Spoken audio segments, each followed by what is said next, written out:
Coba kita mentadaburi surat Al-Fatihah ayat yang pertama. Alhamdulillahi Rabbil Alamin. Saya bilang ini ayat yang pertama karena saya cenderung kepada pendapat Bismillah tidak bagian dari Al-Fatihah. Kalau antuna memandang atau memilih pendapat Bismillah bagian dari Al-Fatihah, ya silahkan. Berarti mengikuti ulama yang berpendapat itu. Surat Al-Fatihah ayat yang pertama, Alhamdulillahi Rabbil Alamin. Segala puji bagi Allah, Rabb seluruh makhluk. Coba kita tadaburi, makhluk. Allah lah Rabbnya seluruh makhluk. Dialah yang menciptakannya, maka dialah yang memilikinya, maka dialah yang berbuat sekehendaknya. Itu makna Rabb. Itu makna Rabb. Rabbil Alamin. Tuhannya seluruh makhluk. Dialah yang menciptakannya, yang menciptakan, maka dialah yang memilikinya, yang menciptakan dan yang memiliki, maka dia yang berbuat sekehendaknya. Maka segala puji bagi dia. Nah, pertanyaannya, makhluk diungkapkan dengan alam. Alhamdulillah Rabbil Alamin. Makhluk diungkapkan dengan alam. Dan sudah menjadi bahasa Indonesia, alam semesta gitu ya. Aslinya bahasa Arab.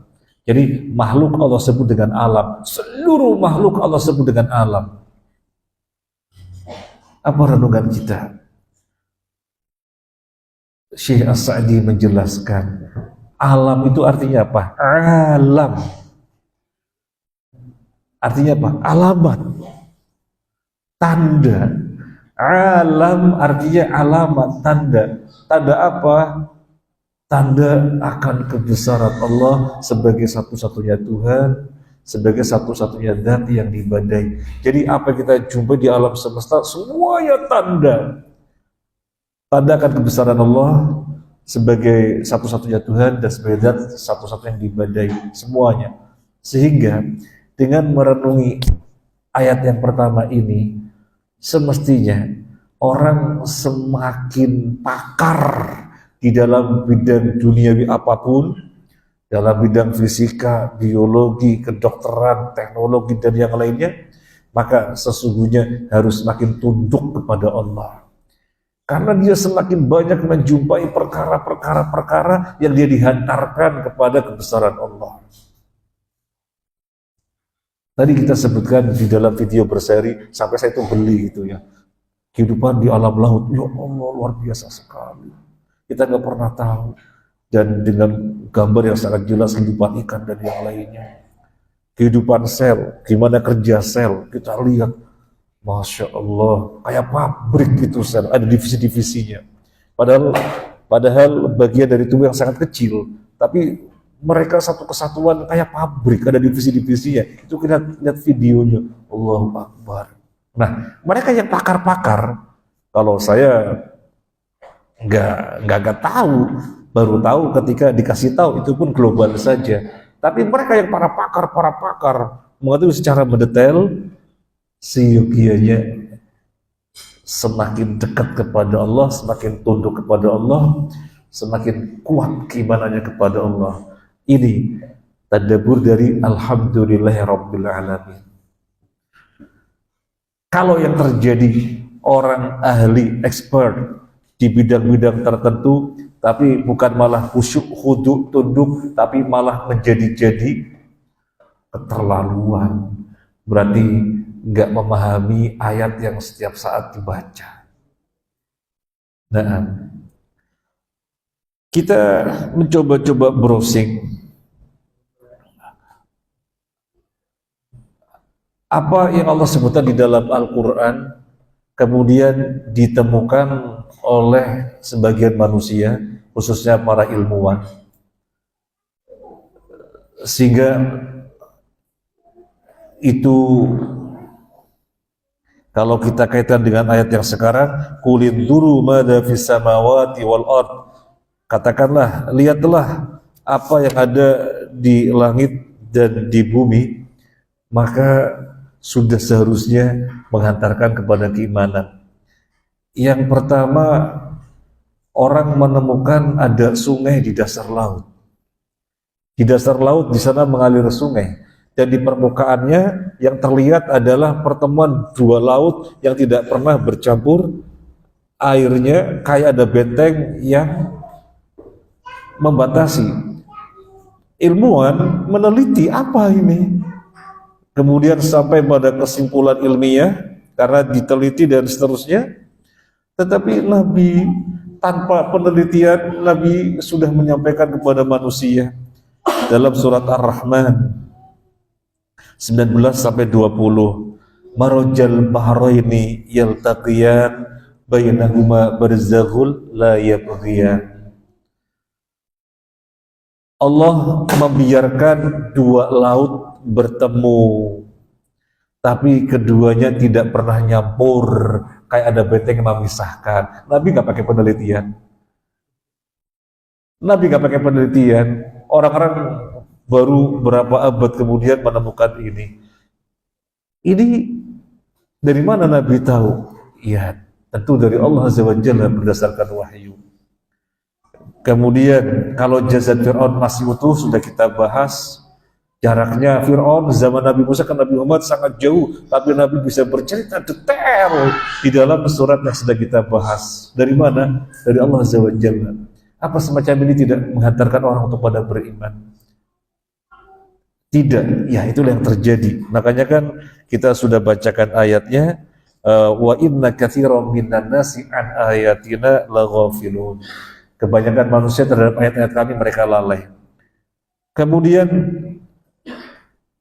kita memperhatikan suatu bukti bahwasanya itu tanda tangannya, bahwasanya itu berkas miliknya dengan sidik jari. Jadi orang-orang menemukan sebuah penemuan sidik jarinya orang ini beda-beda, gak ada yang sama. Gak ada yang sama. Ini kan tidak diketahui dari dulu, tidak. Diketahui ya belakangan setelah ada penelitian. Tapi Nabi sudah menyampaikan tanpa ada penelitian, tanpa melakukan penelitian. Dalam surat Al-Qiyamah ayat 3 sampai 4. Dalam surat Al-Qiyamah ayat 3 sampai 4. Ayahsabul insanu allan najma'a idhamah bala qadirina ala an nusawwiya bananah. Apakah manusia mengira bahwa kami tidak akan mengumpulkan kembali tulang belulangnya setelah hancur? Bukan demikian. Sebenarnya kami kuasa menyusun kembali jari jemarinya dengan sempurna. Ada apa ya? Kok yang disebutkan jari jemari? Ini kan lagi membantah orang yang tidak percaya adanya kebangkitan. Sudah jadi tulang belulang hancur, lebur, kok bisa hidup kembali? Oh, mereka gak percaya ya. Bahkan jari jemari kami kembalikan dengan sempurna. Ada apa jari jemari disebutkan secara tersendiri? Ini yang menjadikan orang termotivasi untuk meneliti. Ternyata berbeda-beda sidik jari orang satu dan orang yang lainnya. Berbeda-beda. Ini kan orang yang menemukan ini yang sesungguhnya lebih kuat keimanannya, atau keimanannya seharusnya lebih tebal. Karena sesuai dengan ayat ini, lihatlah apa yang ada di langit dan di bumi. Lihat dengan akal, lihat dengan perenungan, penghayatan, lihat dengan pengamatan. Lihat ada ibrah apa di balik itu semuanya. Kemudian kita melihat ada enggak di dunia yang tidak berpasangan? Orang laki, orang perempuan, panas, dingin, terang, gelap, manis, pahit. Apalagi? Dan yang lain-lainnya sampai siang malam, ya. Sampai satuan yang paling kecil. Orang fisika mana orang fisika. Itu di sana ada berpasangan juga, namanya elektron. Iya, Pak. Elektron sama apa, Pak? Neutron, proton ya. Jadi elektron sama proton, mana plus minusnya, Pak? Yang mana? Nah, kalau yang netral neutron yang netralnya.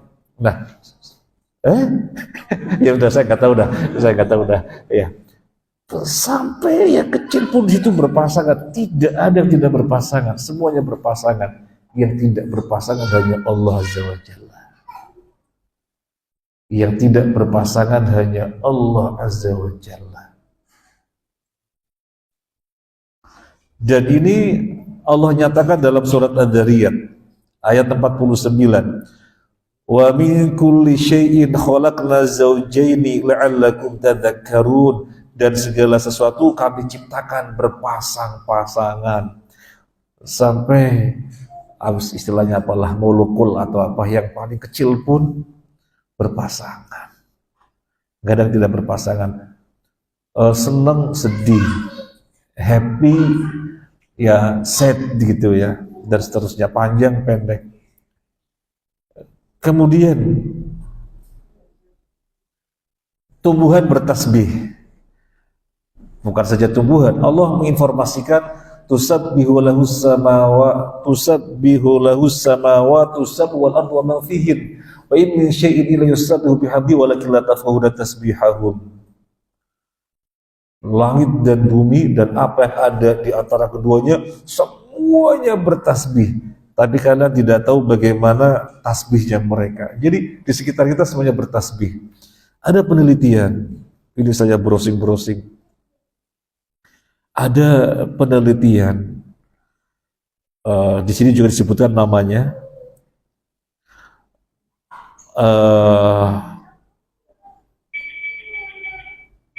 dia merekam dan menyimpan suara ultrasonik dari tumbuhan. Jadi sebuah tumbuhan, sebatang tumbuhan direkam dan disimpan suara elektronik yang didapatkan dari situ.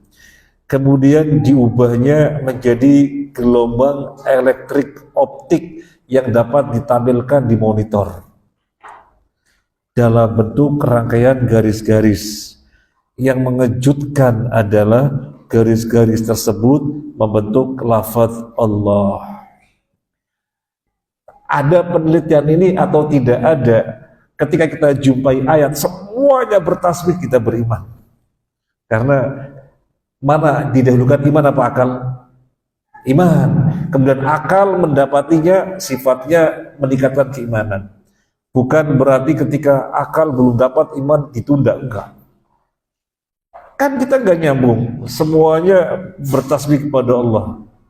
Kita nggak nyambung bagaimana bertasbih, pohon nggak bicara, batu nggak berbicara, deburan ombak nggak bicara, tapi kata Allah bertasbih. Nah, ini ada penelitian, suara yang dari pohon disimpan, direkam, kemudian ditampilkan dalam layar monitor, bentuknya gelombang elektrik optik, membentuk garis-garis dan garis-garis itu membentuk lafaz Allah, Allahu Akbar. Nah, ini kan yang meneliti harus lebih terhantarkan kepada keimanan. Inilah maksud ayat qul inzuru madza fis samawati wal ard. Kemudian tentang Big Bang, teori bahwasanya alam semesta ini terjadi dari satu titik begitu. Kalau itu benar atau enggak kita nggak tahu, Allahu a'lam. Tapi yang mau kita sampaikan, ada kesamaan di mana Allah berfirman, awalam yarul ladzina kafaru annas samawati wal arda kanata ratqan fafataqnahuma. Apakah orang-orang kafir tidak memperhatikan bahwasanya langit dan bumi dahulunya adalah satu? Kata Allah, langit dan bumi dunia dahulunya adalah satu, kemudian kami pisahkan. Fafataqnahuma. Ya, teori Big Bang benar apa salah, Allah a'lam, tapi yang mau kita sampaikan ada kesamaan. Big Bang itu kan alam semesta semuanya berasal dari satu apa? Satu titik. Satu apa, Pak? Saya nggak ngerti istilahnya loh, Pak. Satu apa, Pak? Mana ini orang fisika? Berasal dari satu, ya. Berasal dari satu apa namanya? Satu atom?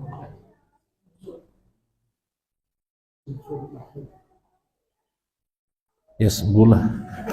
Saya nggak ngerti istilahnya. Oh, ini bukan dunia saya. Dunia saya itu dunia sorof. Fa'ala fa'ala fa'alu.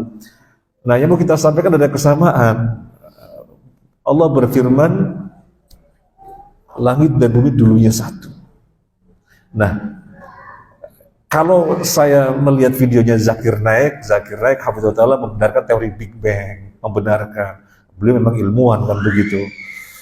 Sehingga bisa menjelaskan dengan fasih gitu ya. Orang baru mendapatkan belakangan Nabi sudah menyampaikan dan Nabi tidak pakai penelitian. Ini surat apa?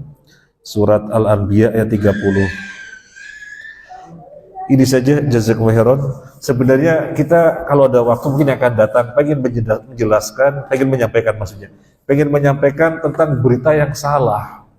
Berita yang salah yang digembar-gemborkan, bahkan dibikin postingan video, dan saya juga sempat termasuk yang mendapatkannya. Syekh bin Baz mengatakan orang yang tidak percaya bahwa orang yang mengatakan bahwasanya bumi itu bulat kafir, dan itu dinisbatkan kepada Syekh bin Baz. Syekh bin Baz mengatakan kafir, padahal yang sebenarnya bukan seperti itu. Yang sebenarnya sudah buat seperti itu. Kita lihat teksnya beliau langsung, teksnya Syekh bin Baz rahimahullah, kita baca langsung, bukan seperti itu. Jadi itu tuduhan keji. Sampai saya mendapatkan pertanyaan dari jamaah dan belum saya jawab.